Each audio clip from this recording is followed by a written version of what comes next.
প্রিয় পঞ্চম শ্রেণীর শিক্ষার্থী বন্ধুগণ, দেখো তোমাদের গণিতের 13 পৃষ্ঠায় কী রয়েছে, গাণিতিক বাক্য প্রকাশ করো এবং সমস্যাটির সমাধান করো। এ ধরনের গাণিতিক বাক্য কীভাবে তোমরা গঠন করে সমাধান করতে পারো চলো একটি উদাহরণের মাধ্যমে দেখে নেওয়া যাক।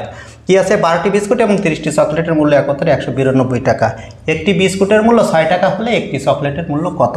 এখন আমরা গাণিতিক বাক্য গঠন করেছি, তোমরা দেখে নাও।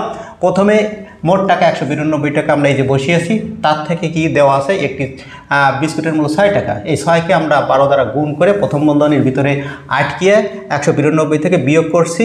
এখন একে আমরা 30 দ্বারা ভাগ দেবো, কারণ হচ্ছে কি যে এই অংশটা হচ্ছে কি, এই অংশটা হচ্ছে 30টি চকলেটের মূল্য। একে যদি আমরা 30 দ্বারা ভাগ দিই তাহলে একটি চকলেটের মূল্য বেড়ে যাবে এবং তার জন্য আমরা দ্বিতীয় বন্ধনী ব্যবহার করছি। এটি হচ্ছে কি গাণিতিক বাক্য। এখন এর সমাধান করলে কি হয়, প্রথমে প্রথম বন্ধনীর কাজ করে উঠিয়ে দিয়েছি, তার থেকে এসেছে কত 72।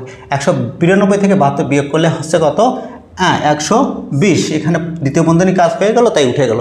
এখন 120কে 30 দ্বারা ভাগ করলে হচ্ছে 4, তাহলে একটি চকলেটের মূল্য হয়েছে 4 টাকা। আশা করি প্রিয় শিক্ষার্থী বন্ধুগণ এ ধরনের গাণিতিক বাক্য গঠন করে তোমরা সমাধান করতে পারবে।